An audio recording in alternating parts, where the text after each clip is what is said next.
এই পুলিশরা সকল গণমাধ্যমকে পিটাইছে। কেন পিটাইলো? আমারে কেন পিটাইলো? আমার অপরাধ কি? আমি সাংবাদিক, আমি সাংবাদিক, এই জন্য আমার অপরাধ। আমার অপরাধ কি? আমি কাউকে মারছি? আমি তো কাউকে মারি নাই। আমি তো আসছি নিউজ, দুই পক্ষের নিউজ কভারেজে। আমাকে কেন মারলো? এইখানে বাস থেকে নামায়া যাত্রীদের পেটাচ্ছে পুলিশ, তার নিউজ আমরা কভারেজ করে আমাদের উপর হামলা কেন ভাই? কেন? এরা কি পুলিশ? এদের এক একটা দাঁড়িয়ে ওঠে না, বাচ্চা বাচ্চা পোলাপান। এরা পুলিশ? এরা তো পুলিশ না ভাই। এরা ইথিক্সই বুঝে না। সাংবাদিকদের গণহারে পিটাচ্ছে, যা ইচ্ছে তাই বলে গালাগালি করতেছে। হয় ভাই, এটা রাষ্ট্র।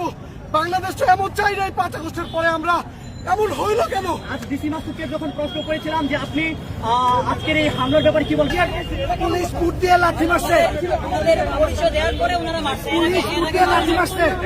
এই যে পিছনে এই যে এখানে পিটাইছে, শুধুমাত্র অন্যায়ভাবে সাধারণ সবাইকে পিটাচ্ছে ধার সাপোর্টে।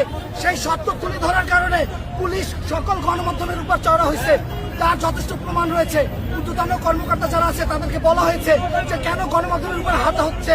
তারা নির্বাক, তারা হাসে, মুসকি মুসকি হাসে। সে ভিডিও ফুটেজ রয়েছে। কেন গণমাধ্যম সত্য তুলে ধরতে হলে কেন তাকে মারা হবে? সুষ্ঠু বিচার চাই। আমাকে এই যে লাথি মারছে বুট দিয়ে, সাধারণ মানুষকে বাসে থেকে নামায় পিটাইছে। সাধারণ মানুষ বাসে উঠেছে, সেই বাস থেকে নামিয়ে নামিয়ে পিটানো হয়েছে। কেন?